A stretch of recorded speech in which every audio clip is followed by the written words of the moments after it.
Dans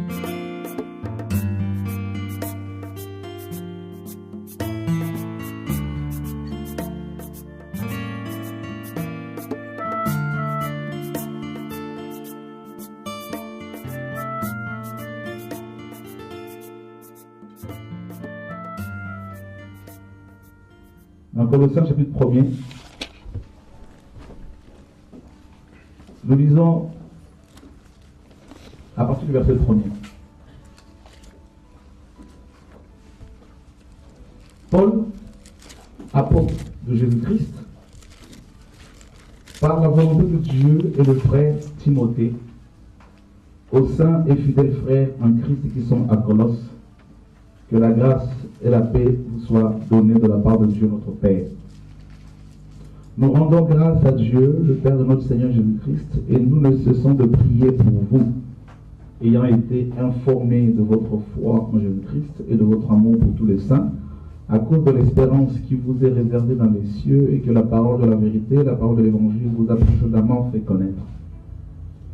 Il est au milieu de vous et dans le monde entier. Il porte des fruits et s'accroît comme c'est aussi le cas parmi vous, depuis le jour où vous avez entendu et connu la grâce de Dieu, conformément à la vérité, d'après les instructions qui vous a été, que vous avez reçues d'Épaphras, notre bien-aimé compagnon de service. Il est pour vous un fidèle ministre de Christ, et il nous a appris de quel amour l'Esprit vous anime. C'est pour cela que nous aussi, depuis le jour où nous en avons été informés, nous ne cessons de prier Dieu pour vous. Nous demandons que vous soyez remplis de la connaissance de sa volonté en toute sagesse et intelligence spirituelle, pour marcher d'une manière digne du Seigneur et lui être entièrement agréable, portant des fruits en toutes sortes de bonnes œuvres et croissant par la connaissance de Dieu, fortifié à tous égards par sa puissance glorieuse, en sorte que vous soyez toujours et avec joie persévérants et patients. Rendez grâce au Père qui vous a rendu capable d'avoir part à l'héritage des saints dans la lumière. Il nous a délivrés de la puissance des ténèbres et nous a transportés dans le royaume de son Fils bien-aimé, en qui nous avons la rédemption, le pardon des péchés. Amen.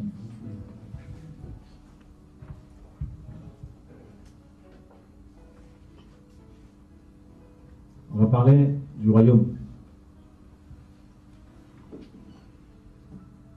Je suis de plus en plus étonné de voir à quel point nous avons parlé de nos églises, plutôt au lieu de parler du royaume. Je suis de plus en plus étonné de voir à quel point nous avons parlé, quand je dis nous, on sait qu'à l'extérieur c'est aussi souvent le cas, mais nous parlons de plus en plus, comme je vous ai dit, de nous à l'intérieur. Le royaume de Dieu.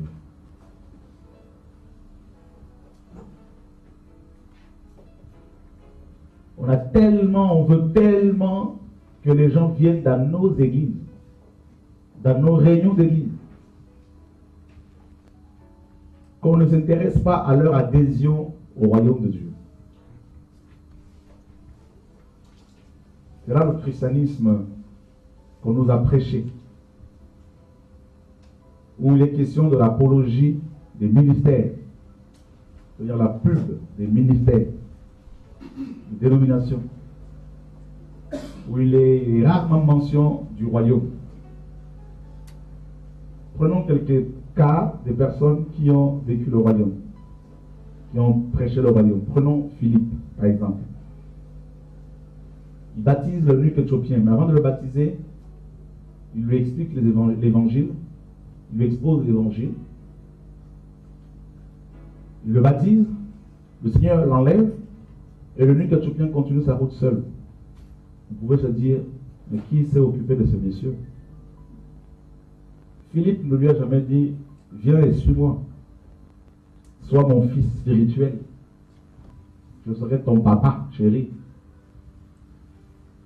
Comme quelqu'un m'a appelé il y a quelques jours pour te dire qu'il quittait le ministère parce que je ne suis plus, je n'ai pas été ce père qu'elle a voulu avoir, une personne, une femme. Je lui dis, mais je suis désolé pour toi. Moi, je vous amène à Christ et maintenant je me cache. Il ne faut pas le chercher. Moi-même, je suis Christ. Donc, si je t'ai déçu parce que je n'ai pas été un bon père pour toi, gloire à Dieu, au moins le Père Céleste sera fidèle. On a toujours été fidèles. Voyez? Donc, c'est incroyable de voir à quel point on veut faire des fils spirituels, plutôt que de faire des fils et des filles de Dieu.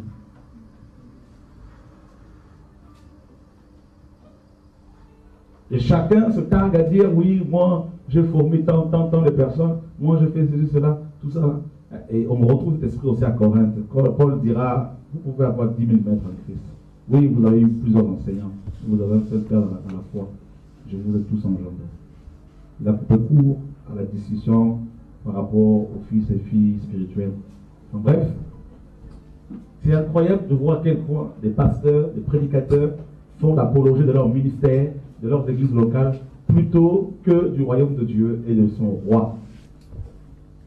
Donc du coup, les gens sont attachés à nous, plus qu'au royaume de Dieu. Et là, ici, quelque part, en fait, l'apôtre Paul, ici, qui n'a jamais été à Colosse, hein, on suppose que c'est Paphras qui s'est converti lors de la mission de Paul à Éphèse, qui va être utilisé par le Seigneur pour commencer cette église.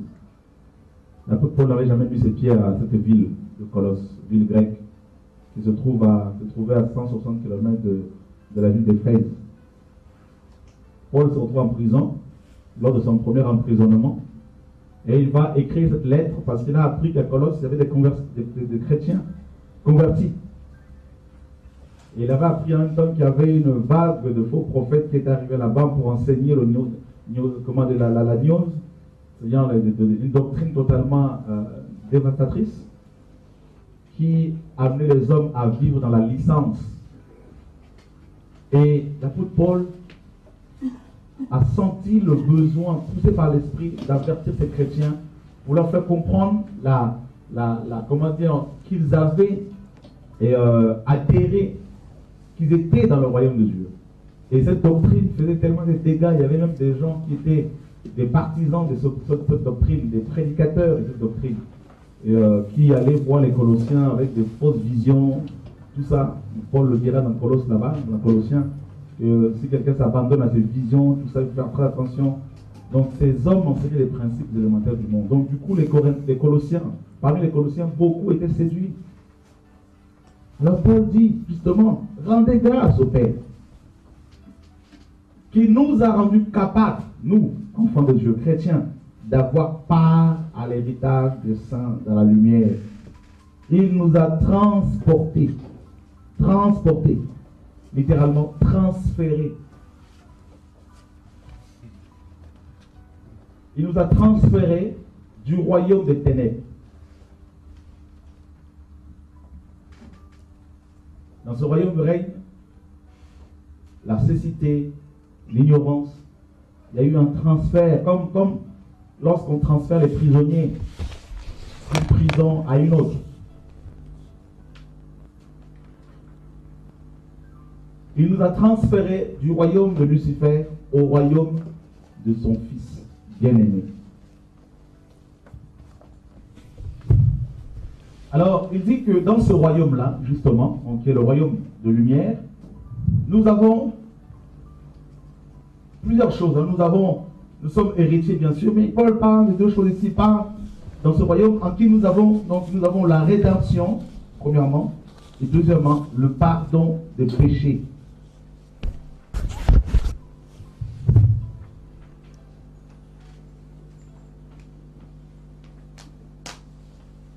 On utilise un terme fort ici. La rédemption.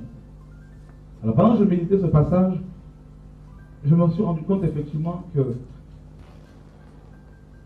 quand je regarde tous ces chrétiens qui vont dans les assemblées le dimanche, même chez nous, je me rends compte que même ces prédicateurs ici et là, très peu vivent la rédemption, expérimentent la rédemption dans leur quotidien. Et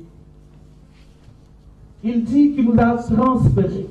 C'est-à-dire que dès l'instant où nous sommes convertis, nous sommes rentrés dans un royaume. Alors, pendant que je méditais, le Saint-Esprit me montrait quelque chose de précis. Vous savez, lors de notre conversion, si véritablement vous avez expérimenté la nouvelle naissance, le jour où vous êtes né de nouveau, vous avez fait tout de suite, vous êtes devenu tout de suite membre du royaume de Dieu, plus membre du royaume que de l'église locale où vous êtes. Vous vous rendez compte? Mais bizarrement, nous nous arrêtons beaucoup plus sur l'église locale. Et on se fait la guéguerre des postes, des titres. C'est incroyable. Et on nous fait croire que si on quitte cette église locale, eh bien on perd son salut. Alors qu'à la nouvelle naissance, on n'a pas dit qu'on nous a transférés dans une église. À la nouvelle naissance, nous sommes baptisés dans le Saint-Esprit pour former le corps de Christ, un corps mystique, un corps invisible. Et ce corps se trouve lui-même dans le royaume de Dieu. Mais vous allez voir que la religion nous fait croire que c'est par le baptême d'eau que nous adhérons à l'église locale. Oui, par le baptême d'eau, vous devenez membre d'une église locale, mais ça, c'est pas biblique. Ça, c'est le diable carrément qui a mis ça en place. C'est pour cela que le royaume de Dieu a été, mes amis, transformé en église locale. Donc, les églises locales sont devenues des royaumes de Dieu. Bien sûr, chaque pasteur, prédicateur, prêche pour son clocher, se bat à la guerre de clocher parce que chacun cherche à maintenir son pouvoir sur son terrain local. Voyez, gagnant son pain, il ne faut pas surtout venir là-bas pour gagner, pour toucher son territoire parce que chacun a son royaume qu'il est prêt à défendre jusqu'à verser son sang. C'est incroyable. Moi, honnêtement, là, ça ne m'intéresse pas toutes ces choses-là. Honnêtement, comme je vous dis, peut-être que je deviens de plus en plus fou. Mais voilà.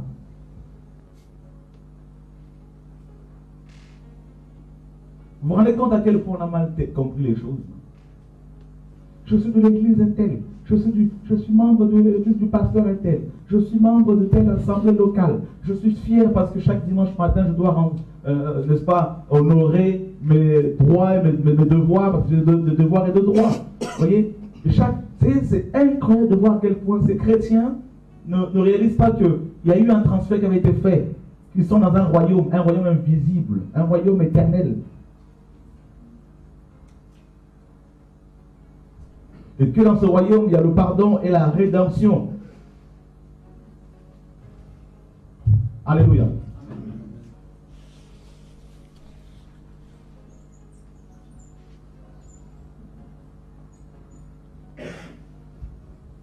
Vous savez, on n'est pas là pour dire aux frères et sœurs, allez forcément vérifier le grec. C'est pas ça le truc. Parce que pour le faire et devenir un vrai théologien.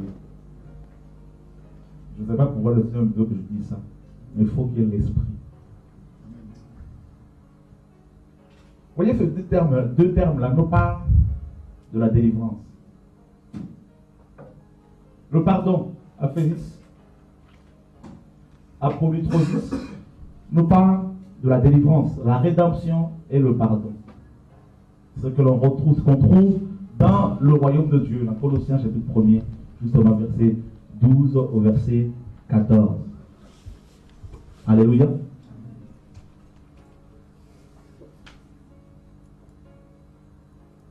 Combien de chrétiens expérimentent-ils la véritable délivrance?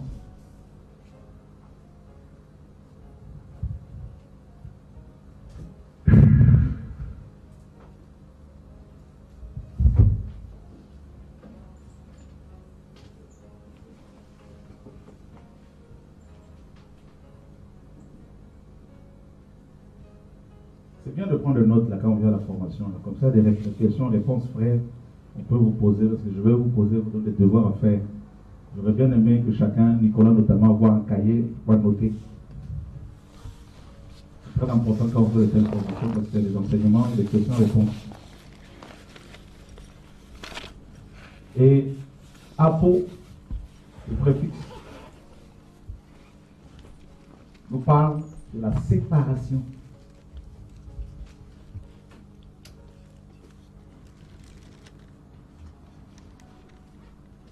Dès le départ, le Seigneur a commencé par séparer les choses, hein, la lumière avec les ténèbres.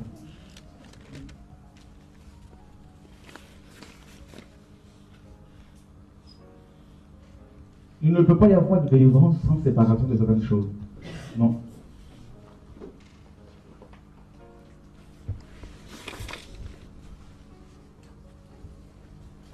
Donc, celui qui fait partie du royaume de Dieu,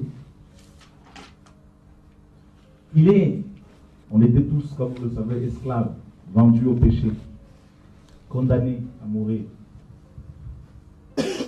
vendus au marché, agora. Et le Seigneur est venu payer la rançon, non à Satan, mais au Père, pour nous racheter. Et nous avons été délivrés. Délivrés, comme vous le savez, de quoi? De qui? Frère. Quelqu'un m'a appelé la dernière fois pour me dire, ah, tu sais que tes enseignements sur les biens matériels, notamment les grosses berlines, ne passent pas. Il y a des murmures, les gens n'ont pas compris. Ça ne m'a pas étonné. Et j'appelle une personne pour parler avec la personne, une autre personne. Je lui pose la question, comment ça se passe? La personne commence, ah, bon, je vais être honnête avec toi, il y a ça. Pendant qu'elle parlait, elle me dit, elle a parlé avec tel couple, telle personne. J'ai eu mal au cœur, je dis, mais vous savez, c'est normal. Le royaume de Dieu. Nous allons, vous savez, comment vous dire les choses? Je ne dis pas, juste une parenthèse, qu'il faut commencer à vouloir lapider ceux qui ont des grosses voitures. Ce n'est pas ça l'enseignement. Il ne faut pas être dans la chair. Mais je dis simplement que le monde est tellement en nous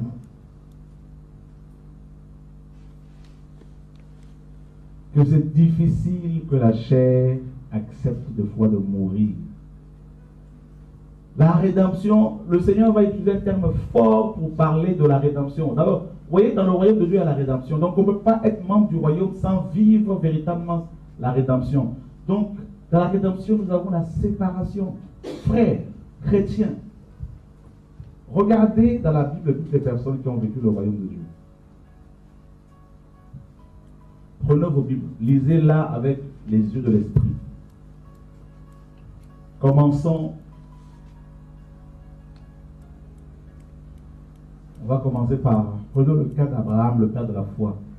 Il est dit qu'Abraham était riche en argent, enfin en troupeau, en argent et en or, n'est-ce pas?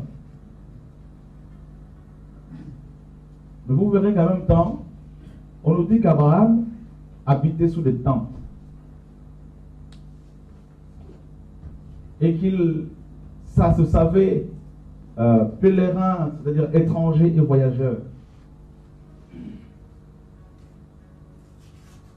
Et il avait les yeux sur la nouvelle Jérusalem, le père de la foi. Et vous verrez que sa richesse n'avait rien à voir avec la richesse que les hommes ont créée. On nous parle de l'argent, métal, l'or, le métal et des troupeaux. Ça n'a rien à voir. Ça, c'est la richesse. Il y a deux types de richesses dans la Bible, pour votre information. Parce que nous parlons du royaume, hein, donc on va brosser toutes ces choses pour que les choses soient comprises. Selon Dieu, il y a deux types de richesses. Il y a la richesse matérielle, c'est-à-dire toute physique. J'entends par là les animaux, n'est-ce pas, tout ce qui concerne la nature, tout ce que Dieu a créé. Les agriculteurs qui travaillent la terre, vous voyez, les éleveurs. Ça là. Quand on parle de la richesse que les hommes de la Bible ont eue, c'était ça. Regardez bien. Par la suite, il y a les enfants que les gens avaient. Le peuple juif était un peuple essentiellement composé d'agriculteurs. C'est pour cela qu'ils priaient beaucoup pour avoir la pluie de l'arrière et de la première saison. Les deux périodes de pluie les plus connues en Israël. La pluie était une bénédiction pour eux, pour arroser la terre afin de pouvoir avoir du pain. Cultiver du maïs, du blé, de l'orge. Voilà la richesse que Dieu leur avait donnée. Dieu dit, je bénirai ton champ. Ils avaient des chameaux, ils avaient des ânes, ils avaient des chevaux. Tout ce que Dieu a créé. Vous comprenez? Et le deuxième type de richesse, c'est spirituel. La paix, la vie éternelle. C'est Dieu lui-même. Voilà. Et nous sommes dans un monde, bien sûr, où l'homme a détourné, n'est-ce pas, s'est détourné de la vraie richesse de Dieu. Et Satan, derrière, le royaume des ténèbres, a créé une richesse qui n'est pas de Dieu, qui n'est pas vraie. Une richesse, mes amis, qui n'a pas... C'est-à-dire, Dieu n'est pas la base de cette richesse-là. Les hommes ont commencé à produire une sorte de richesse. Les choses matérielles, les maisons qu'ils construisaient. Vous voyez? Et tel que nous sommes actuellement, nous avons toutes les belles maisons, les villas, les freins, ces choses-là qui ont été déformées, que l'homme a modifiées. Et on est tellement attaché au monde, aux choses du monde. Et quand l'évangile vient pour nous amener dans le royaume de Dieu, là, Dieu va devoir, parce que nous sommes esclaves de toutes ces choses-là. L'homme est esclave de sa propre invention, de sa propre création. Et quand Dieu veut nous introduire dans son royaume, frère, la parole ne vient pas en douceur. Hein. La parole vient comme la parole dans le livre de Daniel 2, la pierre qui se détache sans le secours d'aucune main. Voilà le royaume qui vient frapper la statue de Nebuchadnezzar.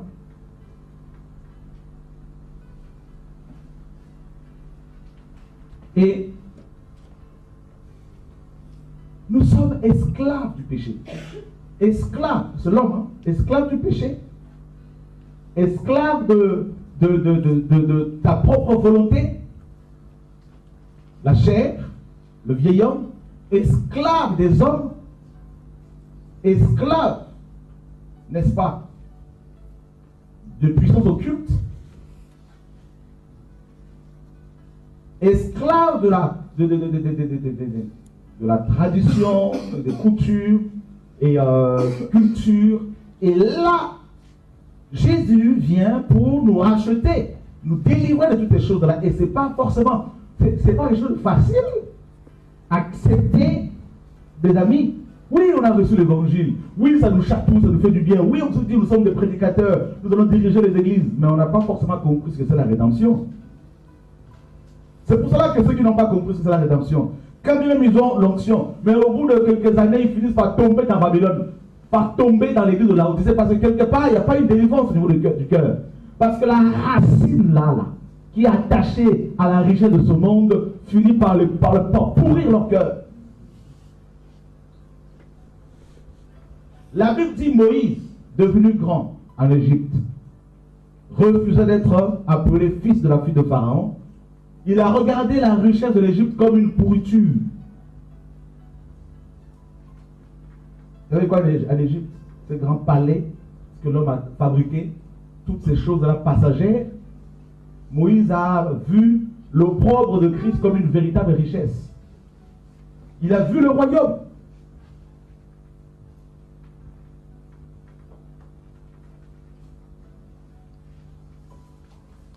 Vous comprenez? La séparation. La chair va réagir parce que la chair veut vivre.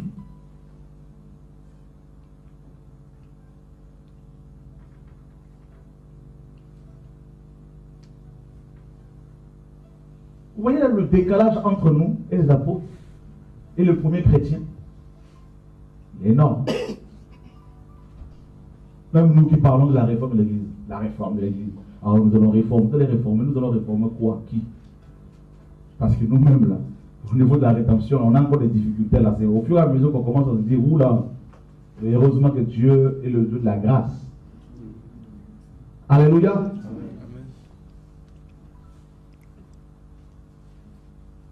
Quand on arrive dans le Nouveau Testament, on voit, mes amis, on voit des gens qui avaient été touchés par le royaume de Dieu Regardez la transformation que le Seigneur a opérée dans leur vie.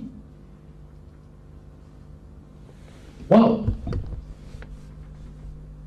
Dans le royaume de Dieu, je vais d'abord commencer par là, par rapport au royaume. Donc, nous expliquer d'abord quelles sont les choses que nous vivons dans le royaume. Donc, la rédemption, le pardon. Dans le royaume, il y a la rédemption. Dans le quotidien, tu expérimentes la rédemption. Ça veut dire qu'aucune chose ne peut plus t'écraser, te dominer. Non. Tu n'as plus d'autre maître que le Fils qui est à l'image du Père.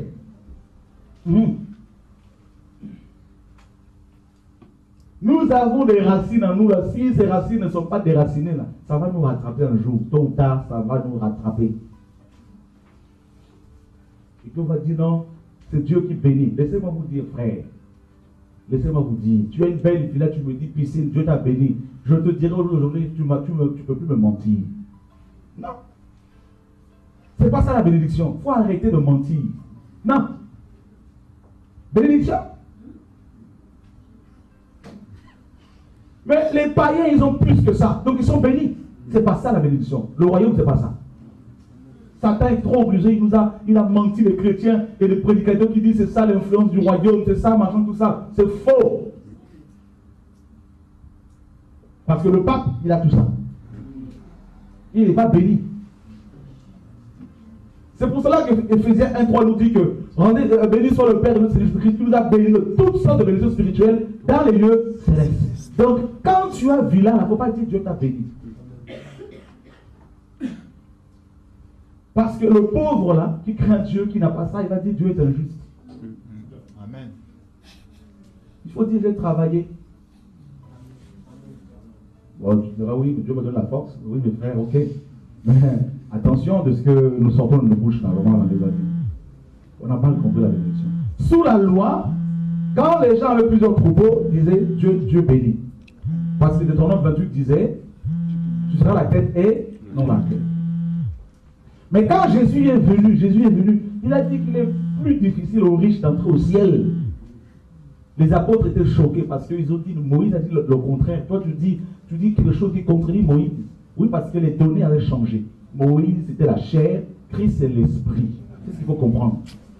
Ces deux alliances-là, il y en a une qui est charnelle, qui était donnée provisoirement, et une autre qui est spirituelle. Donc, maintenant, en Christ, la vraie bénédiction, c'est quand on t'insulte parce que tu crains Dieu. Voilà la bénédiction. Et ce message-là, on n'en veut plus. L'Odyssée commence à vouloir s'immiscer. Ici, l'Odyssée ne va jamais rentrer. Mes amis, je vais vous dire une chose. Avant que Dieu ne m'enlève, tant que je serai vivant, je veux combattre l'esprit de l'Odyssée. Je veux combattre l'esprit de Babylone. Les faux riches là, on va tous les déteindre au nom de Jésus de Nazareth. Le royaume, c'est pas ça. Tu ne peux pas impressionner Shora par la richesse de ce monde, frère. Je n'ai jamais été impressionné par ça.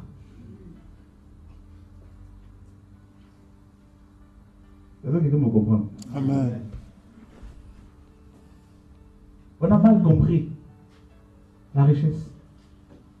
Comment quelque chose que Satan a mis en place, toi tu peux dire que Dieu t'a béni avec ça?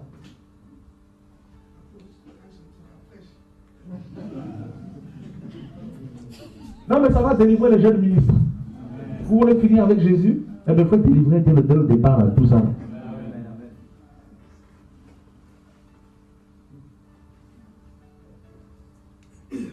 C'est le détachement. Quand on parle du dépouillement, là, l'évangile te dépouille.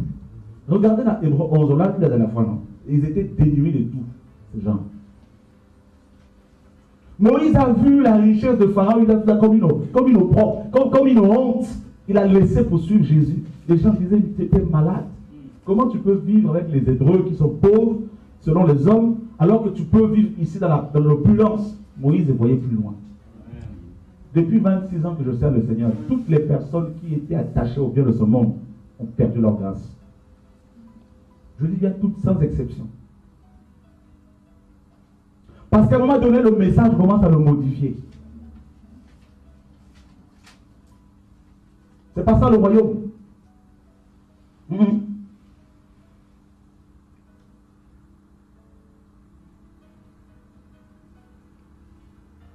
Jésus dit, les renards ont quoi? Le tanière. Les oiseaux ont des nids. Le Fils de l'homme n'a même pas un endroit où poser sa tête. Ça doit pas nous parler tout ça. Le royaume. Jésus était détaché de tout. Je ne dis pas que non. Vous n'avez pas dit non. Il nous dit de ne pas créer d'entreprise. Ce n'est pas ce que je vous dis. Vous pouvez avoir un chrétien rempli de Saint-Esprit qui a créé une entreprise et qui veut simplement, comme s'il n'avait rien. Parce que l'argent qu'il reçoit là, il l'a investi dans la mission sans chercher des signes ostentatoires pour prouver, pour montrer qu'il est arrivé. Non. Nous sommes appelés à manifester les fruits. Vous me direz, mes frères, nous voulons toucher les riches. Vous voulez toucher les riches avec quoi? Avec leurs armes. Quand David est allé voir Saül pour combattre Goliath, Saül lui a montré, lui a donné son armure. On ne peut pas utiliser les armes de Satan pour combattre Satan. David a pris les pierres, ce que Dieu a créé dans la nature pour combattre Goliath. Ça doit nous interpeller, nous parler. Le royaume, c'est autre chose. On a tellement mal compris les choses, frère. Je rigole quand les gens viennent, ils pensent mes amis ils sont riches.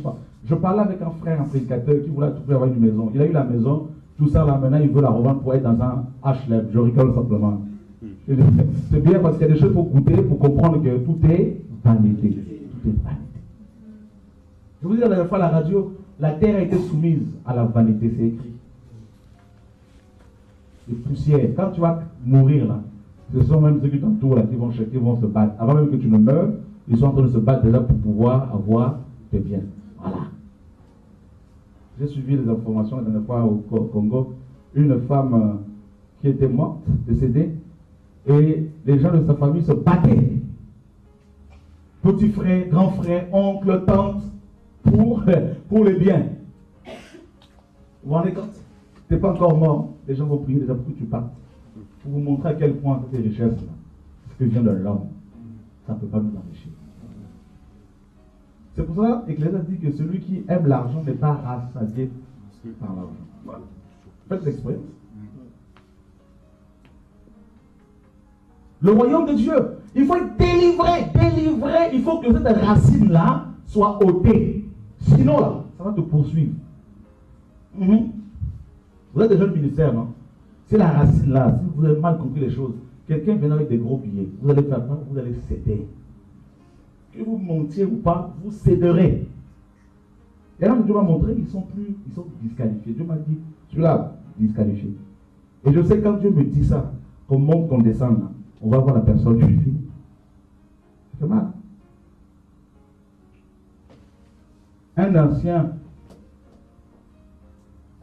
Un frère, avec qui on a travaillé, il y a de cela des années. Ce frère était toujours ancien. Ils ont pris en otage une des assemblées que Dieu m'avait fait implanter. Alors, parce qu'il commençait, il n'était pas encore délivré des choses du monde. Le royaume. Il y a des anciens qui sont venus me voir pour dire non, il faut qu'on récupère cette assemblée. Je leur ai dit, il faut laisser. Ils sont partis. Il y a 2 mois et demi, je dormais, je dis au Seigneur, ces gens ont fait quand même beaucoup de mal. Hein. Je me dis dans le songe, je garde le silence, j'ai déjà jugé ce monde. On m'appelle il y a 4 jours pour me dire, le bras droit du monsieur en question, là, qui a pris en otage l'église, m'appelle un ancien pour dire, il y a un ancien qui vient de mourir là, il y a 2 mois. Comme ça, une mouche est passée juste devant comme ça. Et là, il n'y a plus rien.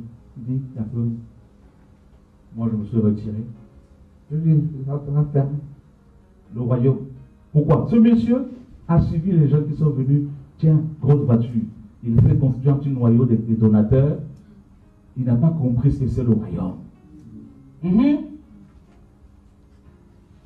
La rédemption, là, c'est-à-dire que quand tu expérimentes la rédemption de le royaume, tu marches avec la mentalité d'une personne délivrée.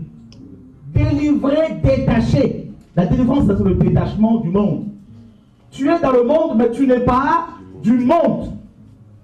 Tu ne marches plus selon les principes du monde. Tu ne marches plus selon le train de ce monde. Quand les gens disent que ça, c'est l'argent, toi, tu dis ça, c'est la pourriture.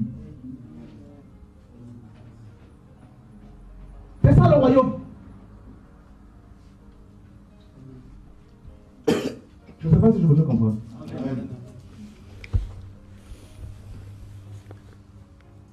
Parce que vous aurez des gens qui viendront jeudi, hein, vous aurez des gens qui vont avec beaucoup de sous. Comment vous allez gérer ces gens? Ils vont vous impressionner. Vous allez commencer à vouloir aller manger chez eux. Vous liez l'amitié avec. Quand Naaman est venu avec sa richesse, là, Élisée a vu pourriture à l'être. Parce qu'Élisée avait compris le royaume. Regardez Élisée. Vous pensez qu'Élisée, avec l'onction qu'il avait, ne pouvait pas être avec des rois? Il était toujours caché. Voilà le royaume. Des gens qui étaient... Vous savez, quand vous voyez des gens qui sont dans le royaume, véritablement, ils ne sont plus sur terre. Vous n'allez pas les comprendre. Ils ont un langage autre. Ils ne sont plus... Vous ne pouvez pas les impressionner. Le royaume, c'est la rédemption. Tu es délivré du monde. La délivrance du monde, ça c'est un gros problème que beaucoup de ministres de Dieu rencontrent. Être délivré du monde. Le monde, avec sa convoitise. Le monde avec ses belles paroles. Le monde avec sa richesse. Le monde avec sa gloire. Donc, si Jésus nous a transféré là, le transfert là, c'est pas une... Et la parole vient, te brise ce lien là qui nous attachait, qui nous liait à la terre. Et Jésus nous délivre de cela. Donc, nous vivons dans deux réalités différentes. Nous sommes dans une réalité spirituelle, le royaume, assis dans le lieu céleste, et dans une réalité physique. Donc, maintenant, il faut que la réalité spirituelle domine sur le physique. Or, c'est là que ça pose avec beaucoup.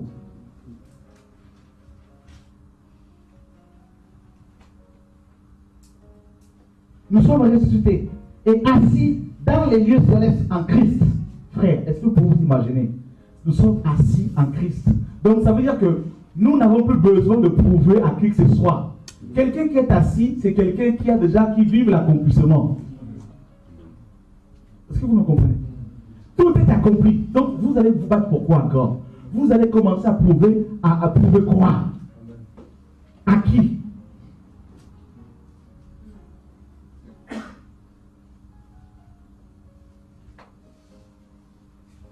Oh prédicateur, oh dirigeant, oh futur pasteur, apôtre, prophète.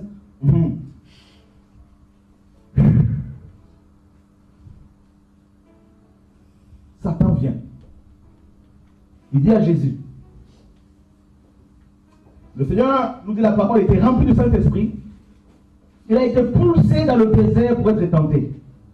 Chacun de nous a la même histoire avec le diable. Jésus est le chemin, vrai ou faux?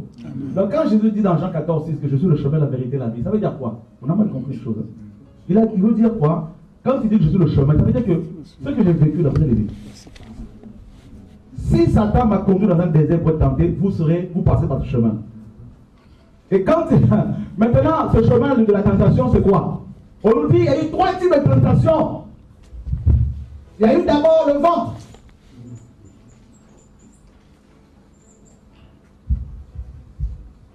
Oh, Jésus est le chemin, la vérité, la vie. Mais on n'a pas compris le chemin, la question, le frère. Ça veut dire que vous marchez, nous marcherons sur ses traces, sur ses pas.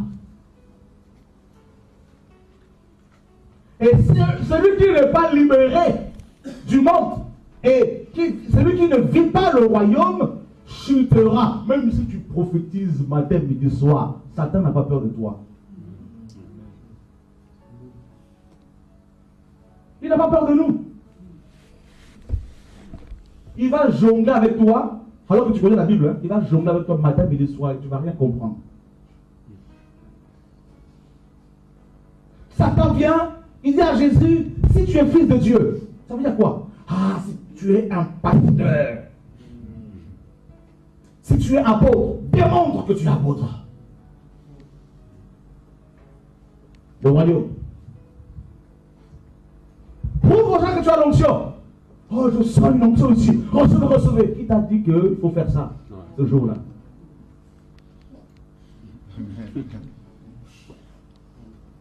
Alléluia.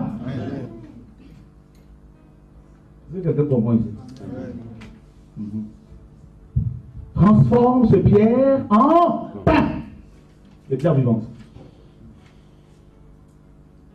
Le ventre. Paul dit, il y en a, ils ont pour Dieu leur ventre. C'est une divinité, le ventre.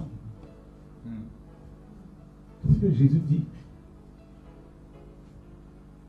Quand on parle des divinités là, qui sont adorées, il faut compter le ventre humain.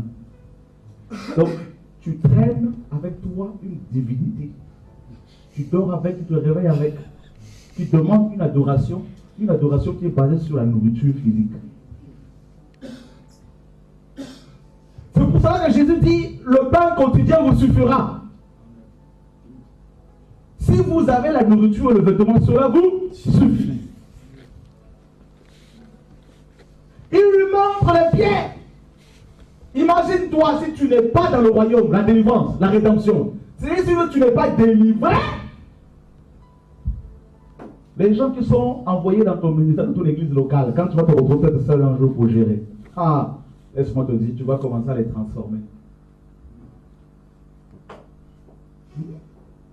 Comme je vous ai dit, il y en a un pour te conduire, un autre pour faire ta vaisselle, un autre pour payer tes factures, un autre pour réparer tes voitures, et puis tu les as transformés. Voilà, fini. Parce que tu ne vis pas la délivrance, tu ne vis pas le royaume.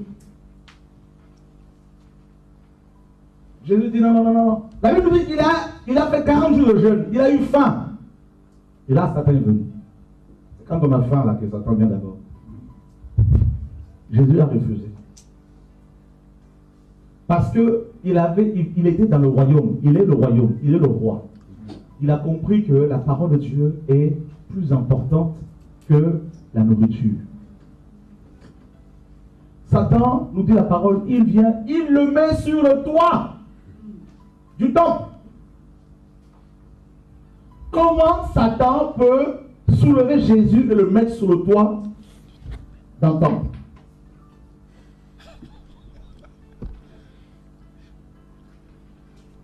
Et il lui dit, j'ai quoi? Le royaume.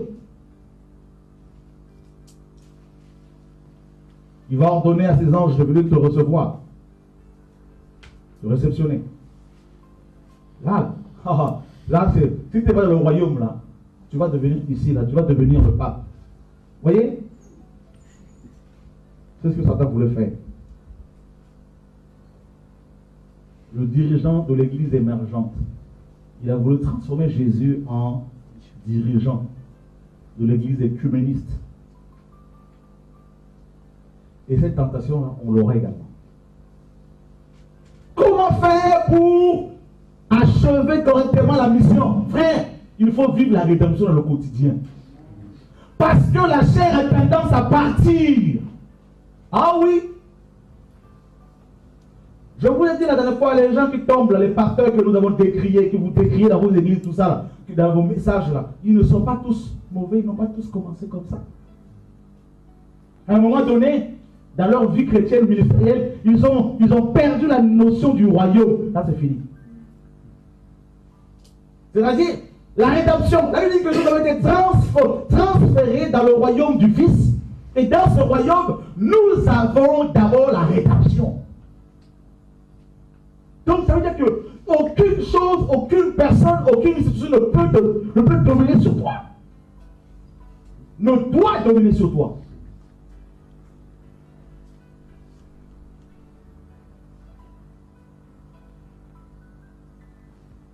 Et là, le Seigneur, on le mène carrément, Satan le met sur le sommet du temple. Il dit maintenant tu peux tenter Dieu. Parce que c'est le Dieu de la grâce. N'est-ce pas que tu peux utiliser la grâce comme tu le veux? Pêche avec préméditation. Dieu te pardonnera, c'est pas grave. Il est amour.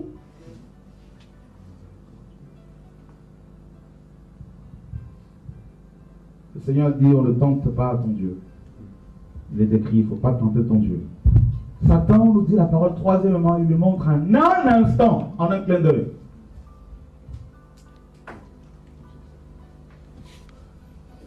En un clin d'œil, tac, il lui montre le monde entier. Est-ce que vous pouvez imaginer à quel point Satan tient le monde? Si je viens chez toi et que tu me montres toute ta maison, ça veut dire que tu as la maîtrise sur ta maison. Si tu me fais visiter toutes les pièces de ta maison, ça veut dire que tu connais bien ta maison. Donc si Satan a montré à Jésus en un clin d'œil tous les royaumes de la terre, ça veut dire quoi? Qu'il en est le Dieu et le propriétaire. C'est ce que les Écritures nous disent. Et il nous dit, si tu m'adores, cela t'appartiendra.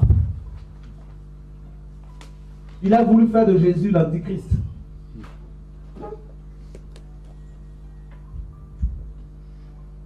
Le faire régner avant le temps du Père.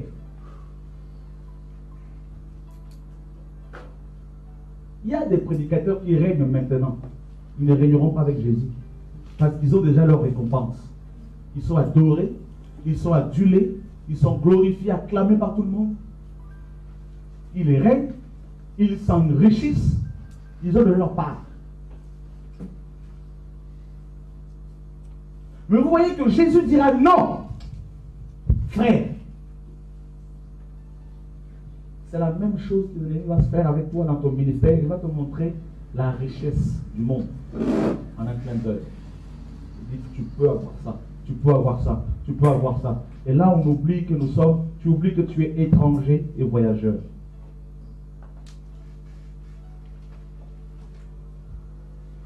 Alors pour ne pas tomber dans cette tentation, il faut comprendre le royaume. Il faut expérimenter le royaume dans ta vie. Je dis bien, tu peux être membre d'une église locale. Tu peux être dirigeant d'une église locale. Tu peux comprendre, maîtriser quelques versets. Avec la grâce que Dieu nous fait, tu peux manifester les dons. Faire tomber les gens. C'est pas ça qui impressionne le Seigneur. Et tu peux faire toutes ces choses-là et ne pas saisir le royaume de Dieu. Nicodème, le grand docteur d'Israël, estimé de tous, on dit la parole. Cet homme-là était respecté. C'était un homme d'un certain âge. Comme je vous l'ai dit, les enseignants en Israël, les rabbis, c'était les vieillards. Nicodème va voir le Seigneur de nuit. Et le Seigneur lui dit, si tu n'es pas né de nouveau, tu ne peux entrer dans le royaume des cieux. Comment quelqu'un qui a enseigné la Torah, qui a enseigné l'hébreu certainement, qui a enseigné, mes amis, la Kabbale, c'est-à-dire la loi orale, comment cet homme-là, qui avait une telle connaissance, pouvait être en dehors du royaume?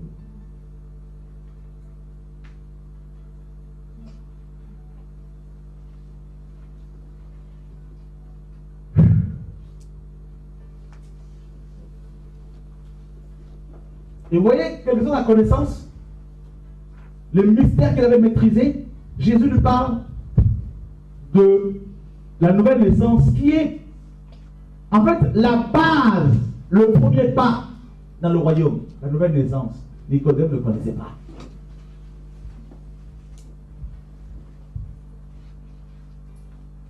Il ne savait pas ce que c'est la nouvelle naissance. Il dit, comment un homme peut-il naître de nouveau quand il est vieux?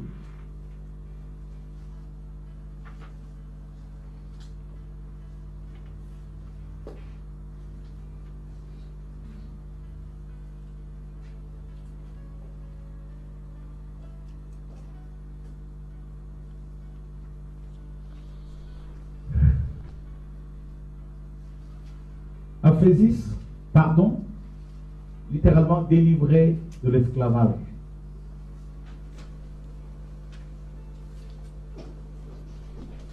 Frère, ce que je vous dis, c'est capital. Si tu n'es pas délivré du monde, si tu n'es pas délivré des besoins terrestres, si tu n'es pas délivré de la vision babylonienne qu'on a inculquée, qu'on nous a inculquée depuis notre enfance, même si tu reçois le don de prophétie, même si tu parles en langue, les Corinthiens parlaient en langue prophétisée avec la connaissance, mais ils commettaient des péchés incroyables parce qu'ils n'étaient pas délivrés du monde. Comment quelqu'un peut-il bien enseigner, bien prêcher, parler en langue prophétisée, être en dehors du royaume? Frère, c'est possible, c'est biblique. Ben oui. Le Seigneur dit, beaucoup me diront, nous ne voulons prophétiser par ton nom, chasser les démons par ton nom, faire des miracles par ton nom. Ils ont utilisé le nom, donc la parole, le nom du Seigneur en même temps. Mais le Seigneur leur dira, je ne vous ai jamais connu. Ils n'étaient pas dans le royaume. Ils étaient dans des assemblées locales, ils dirigeaient des églises, ils étaient des prophètes, des apôtres, mais ils n'étaient pas dans le royaume.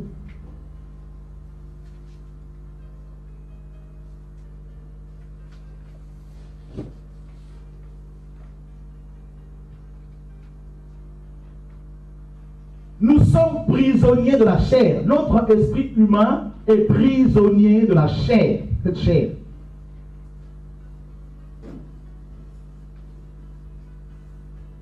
C'est pour cela que souvent quand quelqu'un commence à être beaucoup élevé par le Seigneur et aussi les hommes, automatiquement, frère, la personne se dit, je dois commencer à vivre en fonction de mon élévation. Vous voyez?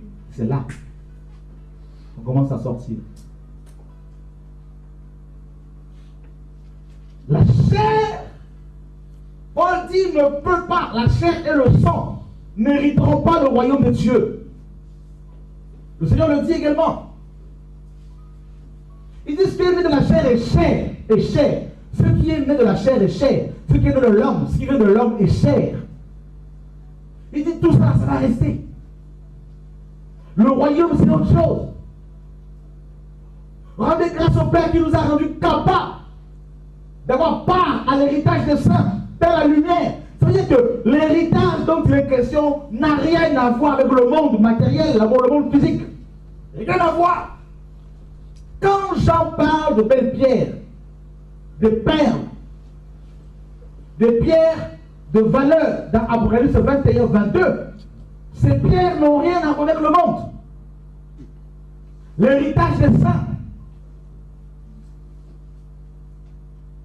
Et celui ou celle qui n'est pas affranchi de ce chose, frère, je vous dis, c'est une semence, c'est une racine qui est là, latente, elle finira par t'atteindre. Vous savez, Satan, comment Satan arrive-t-il à nous avoir? Satan exploite les racines qui sont à chacun de nous, qui ne sont pas traitées. C'est tout.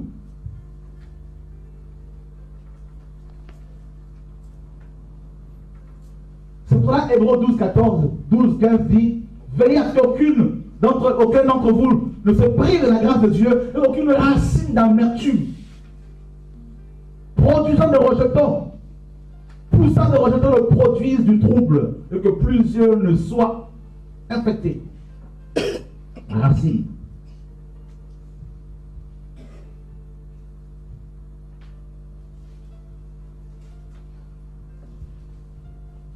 Apollutrosis,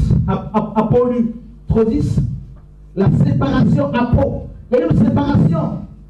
Il y a une séparation. Et puis nous avons ici, n'est-ce pas, l'utrosis, qui veut dire la rançon, la délivrance par le paiement d'une rançon. Donc ça veut dire que Jésus a tellement souffert à la croix pour que nous soyons délivrés. Mais on ne peut plus être esclave du monde, esclave des hommes. Alléluia. Nous allons prendre un passage en quelqu'un va nous prendre Matthieu. Chapitre 20, verset 28.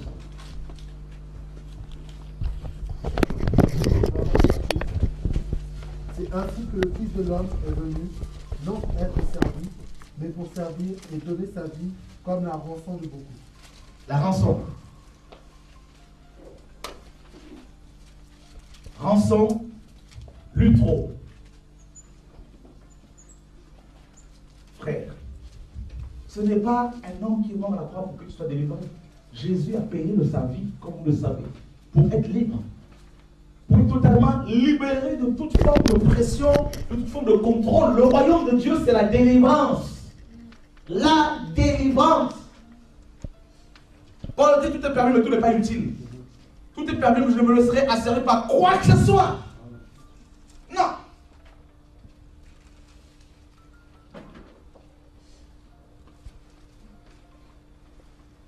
Alléluia.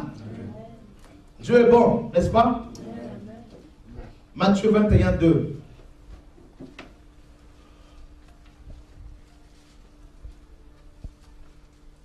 Quelqu'un peut nous le lire?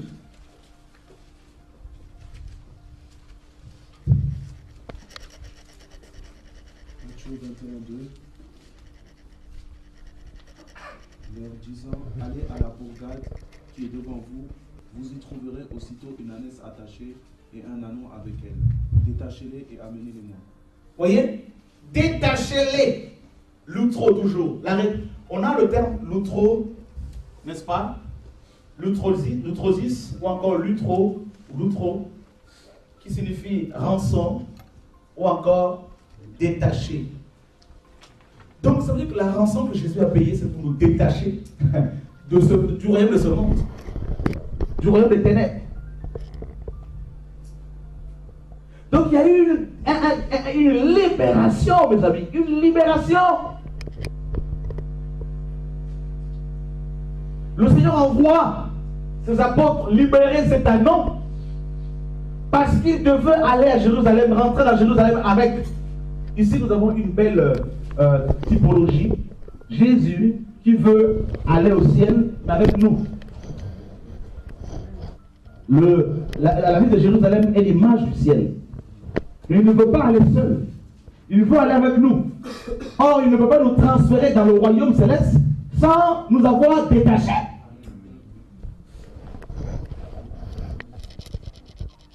La Jérusalem, c'est la ville du grand roi.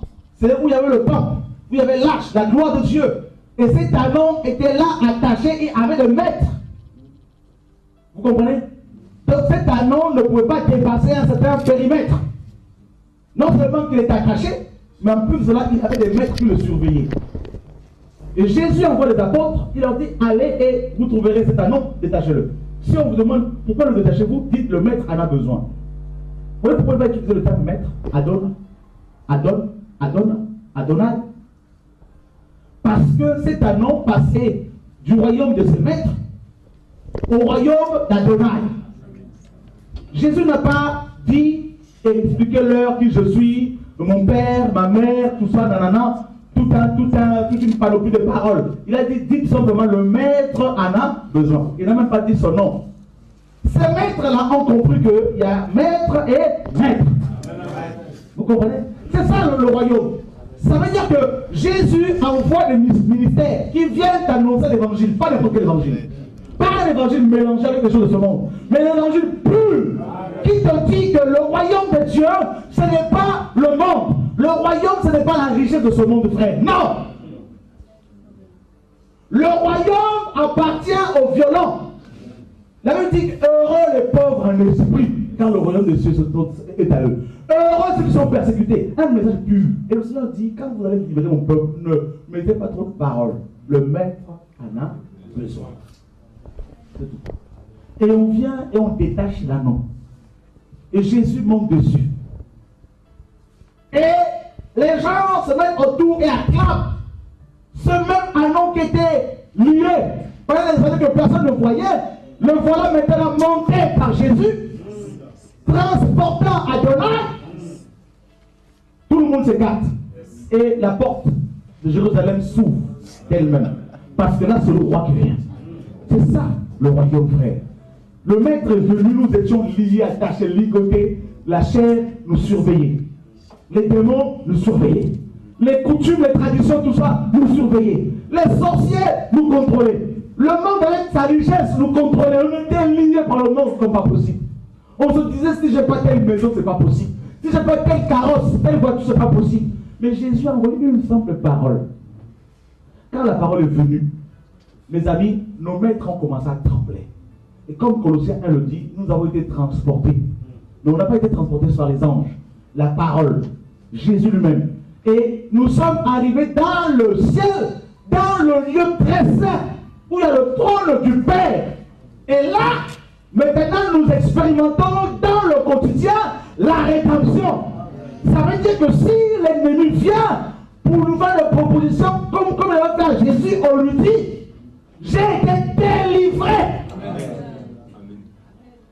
Et je le suis maintenant. Parce que je suis dans le royaume de Dieu. Donc tu ne peux plus me contrôler comme tu m'as contrôlé hier. Donc ça veut dire que je suis capable de prendre tout ce que j'ai, de le vendre et de donner aux pauvres. Et de suivre Jésus.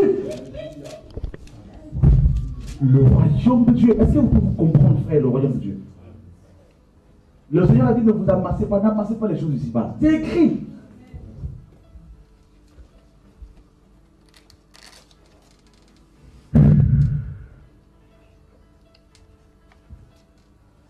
la rédemption, la délivrance. Il y a le pardon. Quand Satan vient et dit, non, tu m'appartiens parce que hier, je dis non. Hier, oui. Mais là, je vis le pardon quotidiennement. Parce que j'expérimente la délivrance tout le temps. C'est pour cela que quand un bishop vient et veut mettre sa main sur toi, tu dis non, je suis délivré déjà.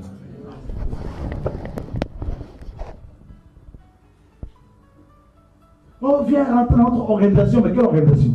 Mais je suis dans le royaume de Dieu, dans quelle organisation allez-vous encore me placer? Parce que je suis déjà placé au ciel. Oh, tu auras un poste, mais je n'ai pas besoin d'un poste, parce que je suis déjà assis. Est-ce que vous vous rendez compte qu'il y a deux positions? Nous sommes transportés et assis dans les lieux célestes. Alors, montrez-moi un lieu qui soit plus élevé que le lieu céleste.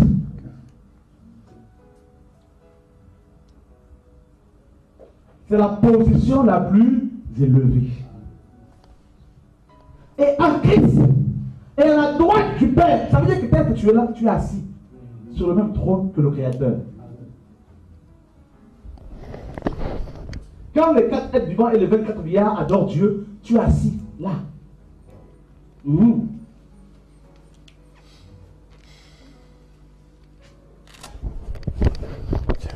Alors, comme tu as goûté maintenant aux choses célestes, dites-moi maintenant quelles sont les choses qui vont vous impressionner. Vous comprenez la délivrance? Non, plus rien ne m'impressionne. Donc, les choses se vont m'impressionner. Frère, j'ai vu le ciel. Si vous n'avez pas encore vu les choses comme ça, demandez à Dieu. J'ai vu le ciel. Plusieurs fois. Donc, je ne vois plus qui, quoi peut m'impressionner. La délivrance. Le royaume de Dieu ne consiste pas en parole. C'est la justice. On a vu, vous connaissez ces choses-là. Alors dites-moi, combien de chrétiens vous connaissez des pasteurs qui vivent la rédemption? Esclaves de la corruption, de la servitude. Romains chapitre 8.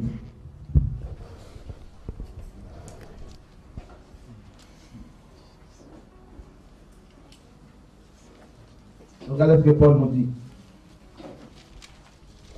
À partir du verset 18. J'estime que les souffrances du temps présent ne sauraient être comparées à la gloire à venir qui sera révélée pour nous. Aussi la création attend-elle avec un ardent désir la révélation des fils de Dieu. Car la création a été soumise à la vanité. La création a été soumise à quoi? À la vanité. Vous vous rendez compte ici, frère? La création. Ecclésiaste dit, tout est vanité. Et voilà toutes ces vanités, mes amis, auxquelles notre cœur est tellement attaché.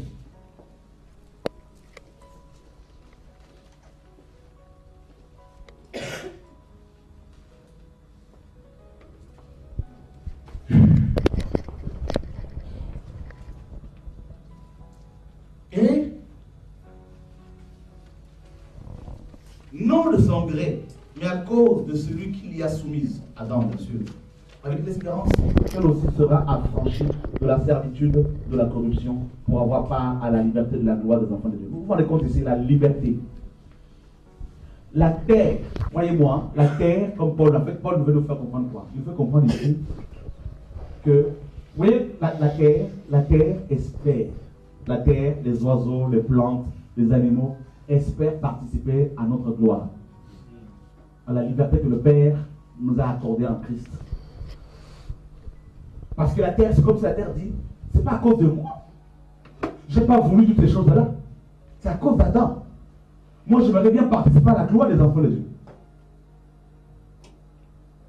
C'est-à-dire au royaume.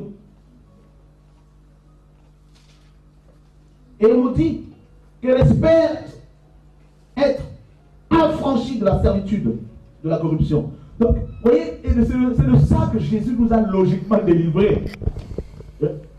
Parce que très peu bénéficient de cette liberté. Et on me parle de la corruption, de la servitude. Regardez combien de chrétiens sont-ils esclaves du monde.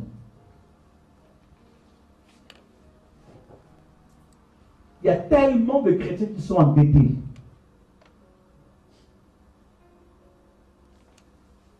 C'est grave. La servitude. La corde. Un prêt pour acheter un portable. Des prêts pour acheter des montres. Des prêts pour acheter des voitures. Des prêts pour acheter des choses, je ne sais pas, ici et là. Il n'y a que ça. Que ça. La télévision qui est là, qui nous maltraite matin, midi, soir. Si tu n'as pas telle chose, c'est l'iPhone 5 qui va sortir, la pub va déjà commencer. Et vous allez voir des gens qui vont passer des nuits entières devant, à l'entrée des magasins. Pourquoi? Pour des babioles, pour des histoires qui vont passer du matériel. Vous savez pourquoi ils sont comme ça? Parce que leur manque le royaume. Ils veulent assouvir leurs besoins, combler des vides. Et nous aussi, qu'est-ce que nous faisons? La même chose. Non, j'ai changé parce que j'ai le point. Mais quand tu changes comme ça, le contrat est prorogé, n'est-ce pas? Pour 24 mois, encore 12 mois. Ça veut dire que tu as encore notre esclave là. Et tu étais tout fier. Dieu, la page, tout ça, il faut quand même que vous voyez, c'est quand même pour le ministère, tout ça. Voilà les raisons qu'on invente. Pierre n'avait pas portable. Pierre avait le sang de frère. Paul n'avait pas posé des voitures avec airbag. Mais Jacques, Pierre, Jean, Philippe étaient transportés à l'esprit. Plus il est quand même plus vite que le TGV. Frère, on a perdu la vision. Cette génération est perverse et corrompue. Nous faisons Dieu menteur. Et nous voulons vivre le réveil, nous sommes trop matériels, trop cupides. Oh non, il est dur ce monsieur, il est dur. Si Pierre était ressuscité pour vous prêcher, je crois que beaucoup fuiraient ici. Je crois qu'il allait dire qu'il va fermer ce bâtiment, tout le monde dehors. Il va évangéliser. Paul n'a parlé même pas. Les Corinthiens disaient ses lettres sont sévères. Quand il est là, il est tout doux, tout ça là. En fait, il est marché tout ça là parce que le message rencontre votre servitude, votre maître, je dirais, ou vos maîtres. Donc du coup, vos maîtres réagissent. Alléluia. Amen. Le royaume de Dieu, frère, qui t'a dit que le royaume frappe? Elle va frapper ta statue là, bien comme il faut, là, ce que tu as construit là, tout ça là, bien. Bam! Tu te retrouves désarmé. Là, c'est bon, mais c'est pas possible. Oui. Là, c'est le commencement là. Ah. Alléluia! Amen.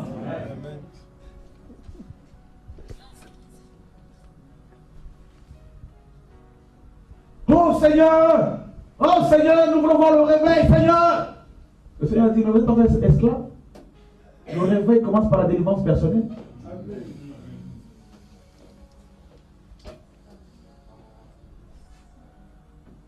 Alléluia. Frère, vous pouvez vous imaginer que ces hommes-là, je le dis et je le redis, n'avaient pas Internet. La reine de Séba a quitté l'Afrique 1000 ans avant Jésus-Christ. Il n'y avait pas Internet, il n'y avait pas de journaux, il n'y avait pas de train, pas de voiture, pas de GPS, pas de satellite, rien de tout ça. La reine de Séba a entendu que quelque part en Israël, il y a un roi à qui Dieu donne la sagesse. Elle a pris des chameaux, des ânes. Elle a mis des mois et des mois avant d'arriver en Israël. Et Jésus dit qu'il y a plus que Salomon.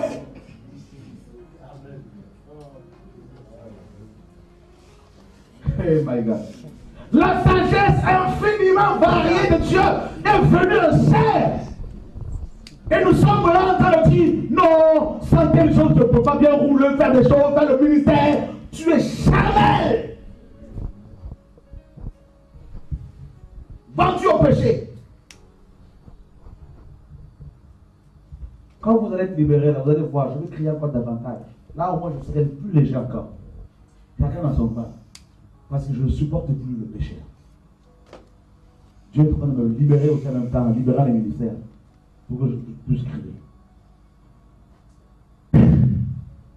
une génération paganisée, une génération laodicée, une génération babylonisée, une génération complètement le matériel, complètement liée au matériel, et une génération qui veut le réveil. Vous croyez quoi le réveil? C'est quoi quand les gens tombent par terre? C'est ça le réveil? Le réveil, c'est quand tu arrives quelque part, les gens sont interpellés, se mettent à genoux en train de crier leur péché. Où sont les gens comme Jean-Baptiste?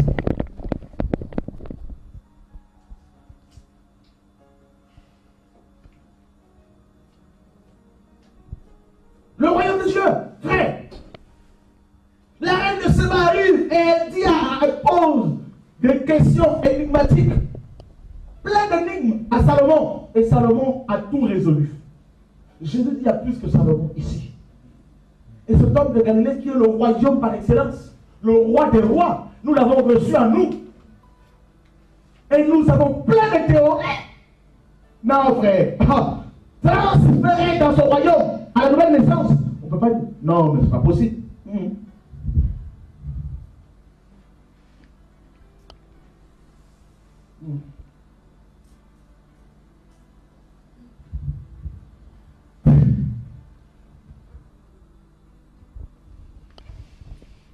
Or, nous aussi, nous savons jusqu'à ce jour la création tout entière soupire et souffre de douleurs d'enfantement. Vous voyez comment la terre éprouve les douleurs d'enfantement? Toutes ces catastrophes naturelles, la terre éprouve les douleurs d'enfantement. Elle est fatiguée à cause du péché.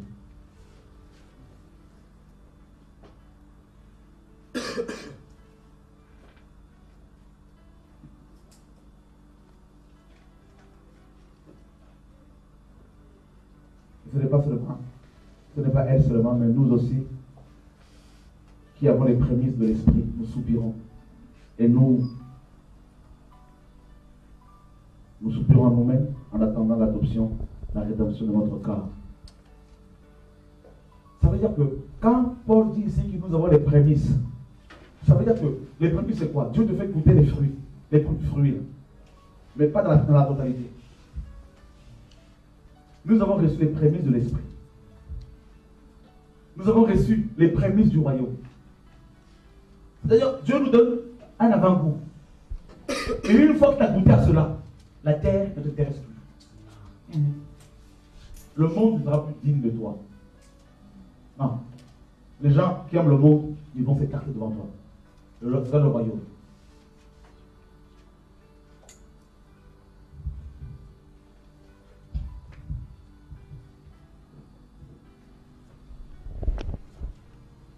Tu vas soupirer le royaume. Quand le royaume vient dans ton cœur, tu vas commencer à soupirer après le ciel. Tu vas commencer à soupirer après le réveil personnel, le réveil des gens qui t'entourent. Le royaume te fait expérimenter la liberté des fils de Dieu. Un avant-goût de cette liberté. Frère, la liberté. Ah oui. C'est pour ça que Dieu disait aux enfants d'Israël, quand vous étiez jeunes dans le désert, là, vous me suivez humblement. Mais vous êtes devenus gras. Et vous m'avez délaissé. Le royaume. Le Seigneur a voulu que je vous partage un peu le royaume sous l'aspect de la délivrance, de la liberté. Il m'enseigne ces choses-là depuis quelque temps. C'est pour cela que ça ne m'intéresse pas, frère, d'être acclamé des hommes. C'est pour cela que quand les gens me critiquent, font des vidéos, je ne leur réponds pas. Ça sert à rien.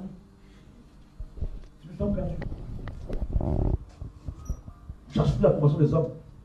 Je ne suis pas là pour que les gens me lancent de fleurs. Oui, c'est toi mon père dans la foi, mon père spirituel. Ça ne m'intéresse pas. Hier, oui. Aujourd'hui. Je ne vais pas faire la liste des gens que j'ai formés. Ça ne m'intéresse pas.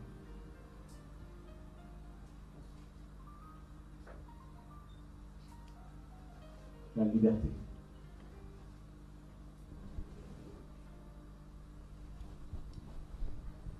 C'est pour cela que Paul disait aux Corinthiens, 1 Corinthiens 7, 23, vous avez été rachetés à un grand prix.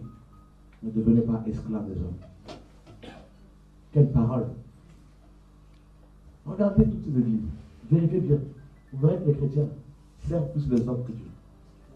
Je vous assure, il y en a qui vont louper l'enlèvement. Quand le Seigneur va revenir, il va leur dire, qu'avez-vous fait? Oh non, mais j'avais peur de dire les choses, j'avais peur de poser des questions, je sentais que ça n'allait pas, mais j'avais... Parce que la peur, la Bible dit que l'amour parfait mène la crainte. c'est-à-dire la peur. Vous comprenez? Ce n'est pas un esprit de servitude qu'on a reçu. Romains nous dit. Et vous n'avez point reçu un esprit de servitude pour être encore dans la crainte, de la peur. Mais vous avez reçu un esprit d'adoption par lequel nous crions Abba Père. Waouh! C'est calme. Vous vous rendez compte, frère? L'esprit de la liberté. Hier, on était écrasé par les pasteurs. On avait peur. Peur. On voyait que là, ça n'allait pas. On disait, mais si, mais. Là, on sentait que non. Mais la liberté. Hier, on avait l'accord. Pour donner l'argent, il fallait à tout prix. N'est-ce pas? On nous mettait la pression pour donner, mais là, il y a la liberté. Non. Je ne suis pas obligé de te donner de l'argent. Mais en même temps, je suis obligé parce que Dieu me le demande. Parce que je suis ton frère, tu es ma soeur. Mais c'est quelque chose qui vient de mon cœur. Car tout ce qui n'est pas le produit d'une conviction est péché. Le royaume, c'est cela.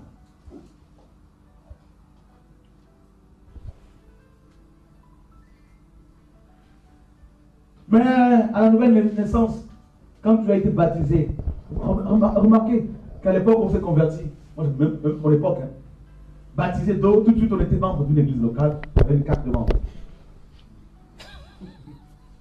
On t'a accepté dans un bâtiment d'église, dans une dénomination, et là tu étais membre de l'église locale. Tu avais ton pasteur. Mais avec le temps, le Seigneur nous fait comprendre les choses autrement. Nous sommes dans le royaume, et notre pasteur, c'est Jésus. Vous comprenez? Notre Père, notre Père spirituel, c'est Dieu. Oui. Qui est ton Père spirituel? C'est Adonai. Le Père de notre Seigneur Jésus-Christ. Le royaume. Ça veut dire que un jour, quelqu'un m'a donné une montre en or. Ah, j'étais content. Ah, une montre en or. Alléluia, gloire à Dieu. Ça date déjà. Vous savez, j'ai toujours veillé sur mon cœur par rapport au matériel. Et un jour, je reçois un pasteur à la maison. Je me dis, prends ta montre, donne-la lui. Je vais te la chercher. Je vais donner. Pas attaché.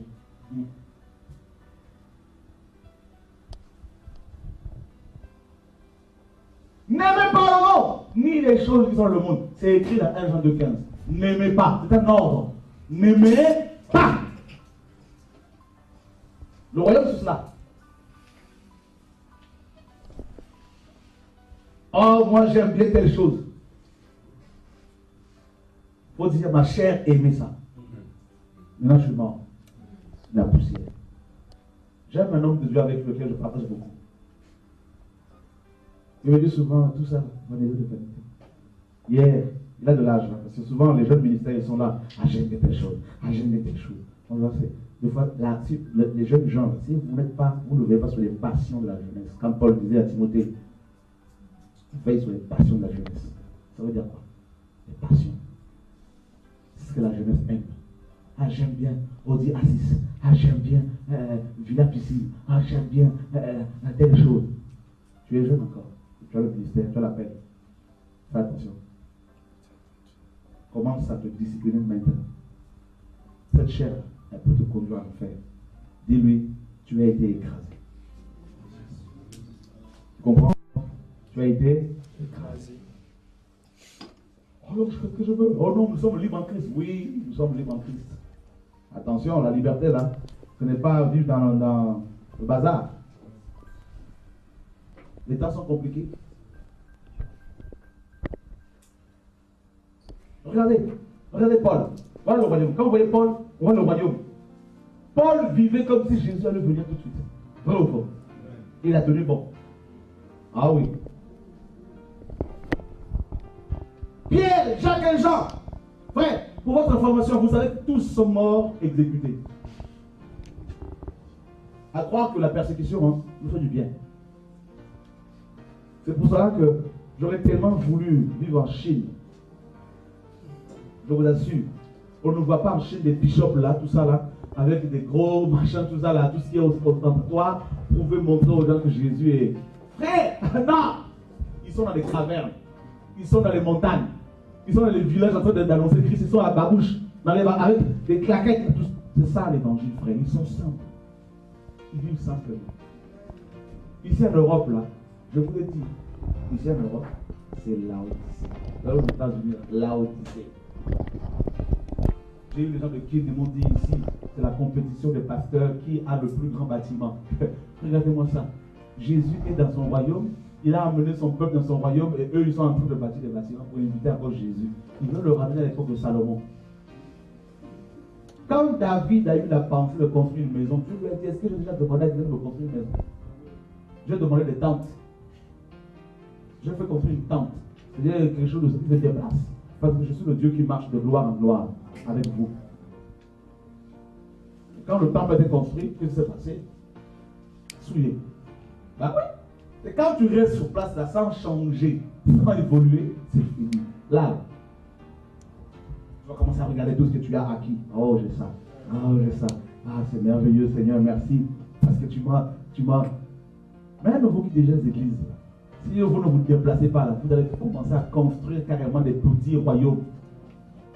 Ça, c'est le royaume de l'apôtre Intel, c'est le royaume du pasteur Intel, avec son trône assis. Bien comme il faut. Il ne faut pas le déloger. J'essaie avec la rotation, là. Je vois les langages de Satan. Tu vas bouger.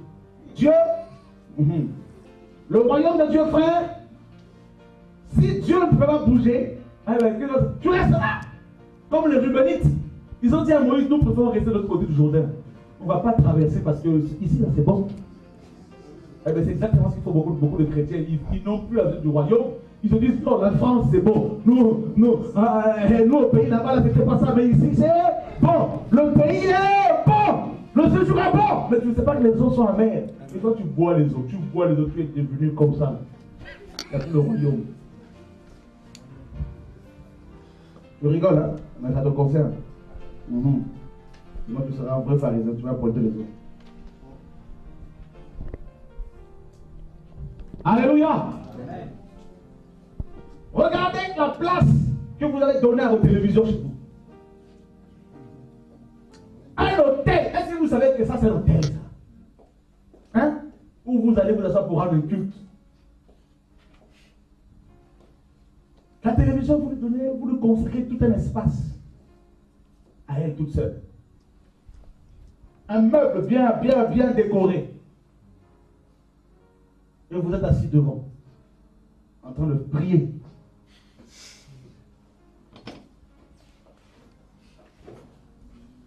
Pas beaucoup d'appels.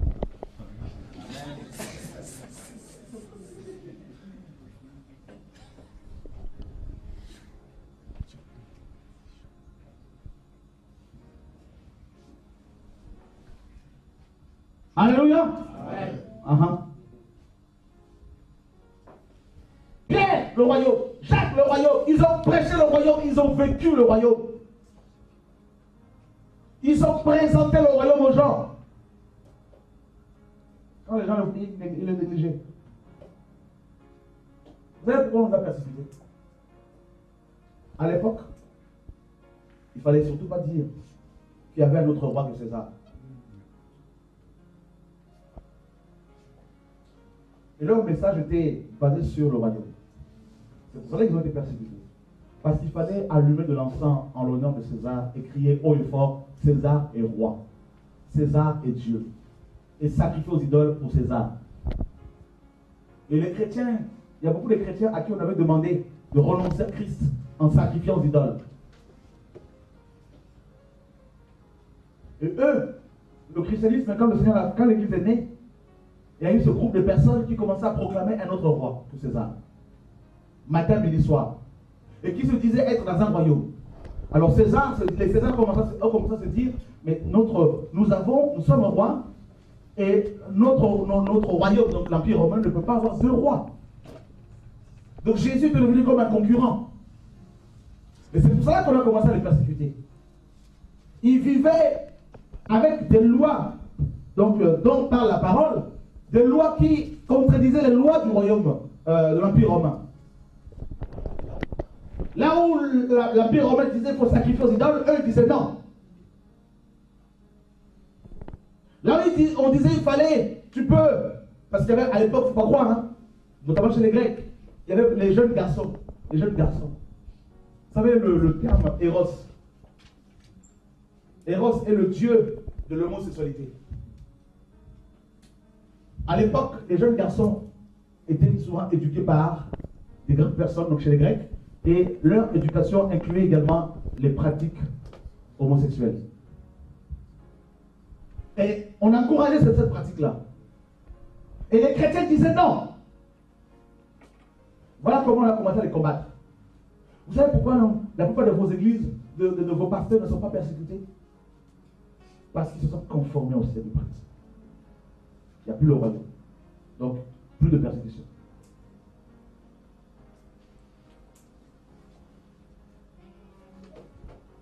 Le royaume de Dieu est toujours en opposition au royaume de ce monde,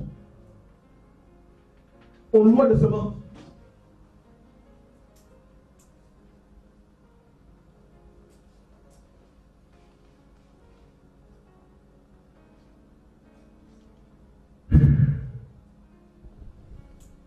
L'apôtre Paul disait dans Romains 12, ne vous confondez pas avec le présent, aux chrétiens de Rome. Pourquoi? Parce qu'il avait vu dans l'esprit que ces chrétiens allaient donner naissance à l'église romaine. Et l'église romaine, c'est quoi? C'est une copie de la Rome impériale. Ces chrétiens se sont conformés. Les empereurs romains étaient très riches. Cette église est riche. Dans le temps. Il n'y a plus le royaume.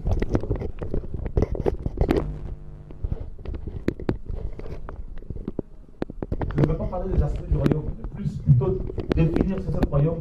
Le royaume, c'est simplement la délivrance dans le quotidien. Chez moi, j'expérimente la délivrance, je suis libre. Je suis libre. Si j'ai 100 €, je suis libre de le donner à un frère, une sœur, sans aucune contrainte. Je suis libre de ne pas le donner à quelqu'un.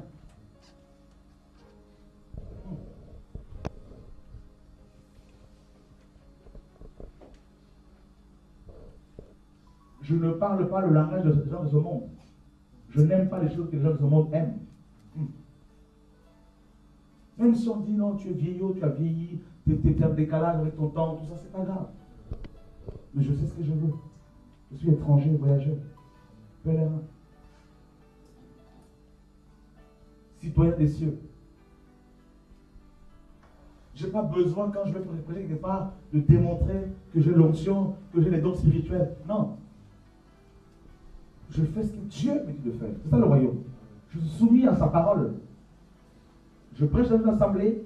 Si Dieu me dit, prie pour mon peuple, je le fais. S'il ne me pousse pas de le faire, je ne le fais pas. Je ne suis pas obligé tous les dimanches de vouloir manifester quelque chose. Non. Non.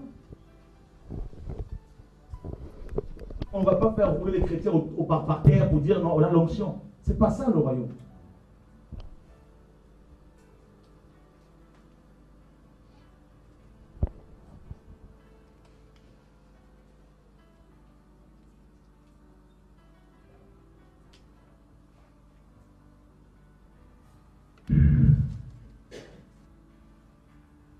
Alléluia.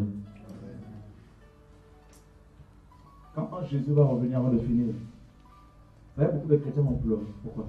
Parce que Seigneur, je t'ai servi toute ma vie. Il leur dira, en quoi m'avez-vous servi? Seigneur, je balayais mon église. Il te dira, qui t'a dit, c'est ça l'église? Seigneur, j'étais fidèle aux réunions. J'étais fidèle certes aux réunions, toujours à 9 h, pile à l'heure, mais tu n'étais pas fidèle à ma parole.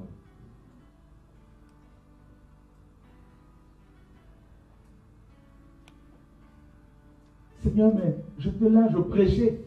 Il dit, ah oui, tu prêchais. J'aurais bien voulu que tu expérimentes, que tu vis ma parole dans le quotidien, à ton travail, à l'école, plutôt que de la prêcher dans ton assemblée locale. J'aurais voulu que tu, par ton comportement, que tes voisins voient les bons fruits que tu portais.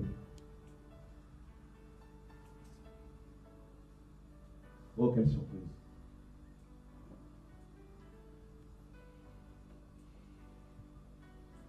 Quelle surprise sur la liste, le livre de vie.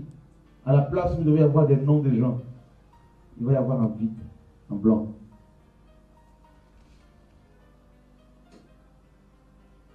Parce qu'on n'a pas cultivé la mentalité du royaume dans le quotidien. Quelle surprise ce jour-là quand le Seigneur va revenir et que beaucoup vont dire Seigneur, mais moi j'étais beaucoup plus ami avec tel pasteur. Comme quelqu'un m'a dit il y a quelques jours. Ah, mais tu sais, moi je suis ami à tel pasteur, il ne faut pas trop dénoncer. Ça l'a titillé. Je lui ai dit, mais vous n'avez rien compris du royaume. Rien. Donc il ne faut pas que je parle parce que tu estimes que c'est ton ami. Vous voyez? Le Seigneur dira, vous n'avez rien compris du royaume. Rien.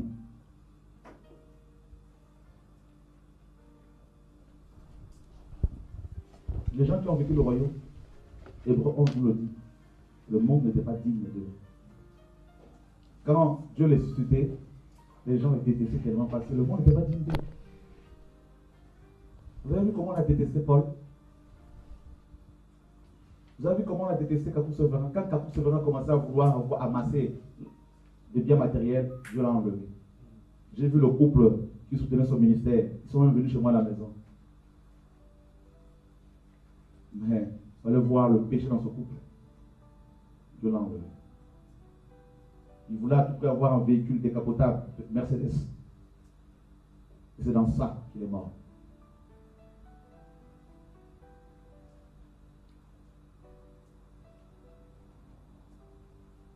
Jean-Baptiste, on lui a coupé la tête.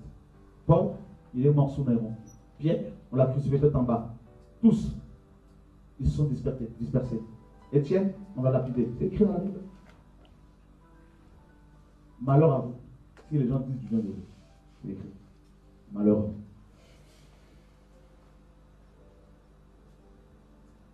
Une personne qui veut le royaume ne sera jamais aimée. On va la détester. Très peu de gens vont l'aimer. Très peu. C'est quand les gens vont venir pour parler de leur richesse, ils diront, non, de tout ça. J'ai vu des gens malades avec leur argent. Oh oui. J'ai dormi dans des endroits, dans des maisons, vous ne pouvez même pas vous imaginer.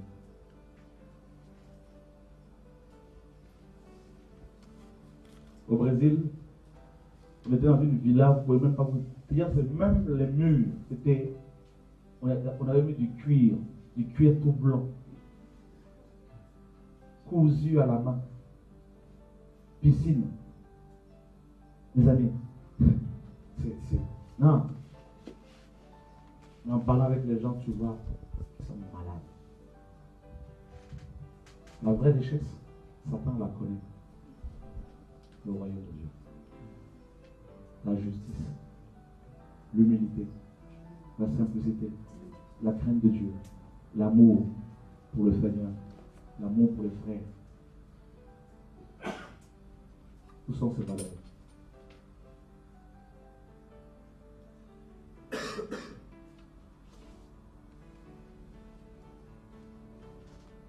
Dans quel royaume allez-vous amener les gens sur lesquels Dieu vous a établi?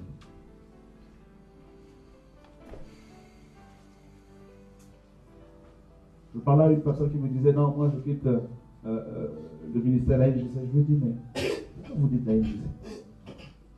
Parce que moi je vous ai déjà prêché la NGC. Je lui ai dit, mais c'est pas parce que tu vas quitter le ministère que je ne peux plus t'appeler. La preuve, je t'appelle pour avoir des nouvelles. Il faut qu'on comprenne le royaume.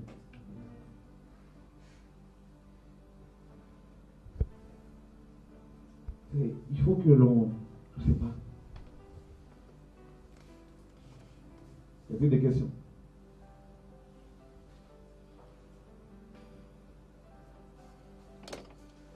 On va juste lire un passage pour clôturer. Luc, chapitre 17.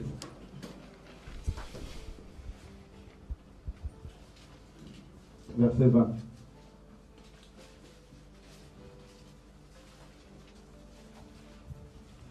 Les pharisiens demandèrent à Jésus quand viendrait le royaume de Dieu. Il leur a répondu, le royaume de Dieu ne vient pas de manière à frapper les regards. On ne dira point, il est ici ou il est là. Car voici le royaume de Dieu est au milieu de vous. C'est fort, hein? Eux, ils voulaient voir les secousses. Tremblement de terre. Le ciel s'ouvrir. Que les gens tombent sous l'onction. Là, il a dit, le royaume ne vient pas de manière à frapper le regard. Et ça, c'est une parole forte. Ça veut dire quoi? Ça veut dire qu'un homme de Dieu, un chrétien qui vit le royaume, quand il passe quelque part, les gens ne s'arrêtent pas pour le regarder.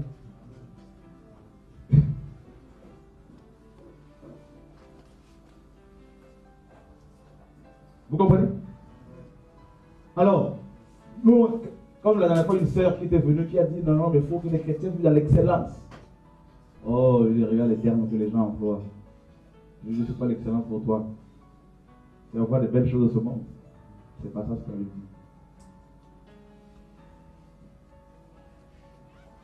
L'homme riche avait tout, non? On sait où c'est retrouvé. Le royaume ne vient pas de manière à frapper le regard. Souvent, les vrais hommes de Dieu, j'ai toujours donné le témoin de mon père dans la foi. Un homme que vous pouvez négliger.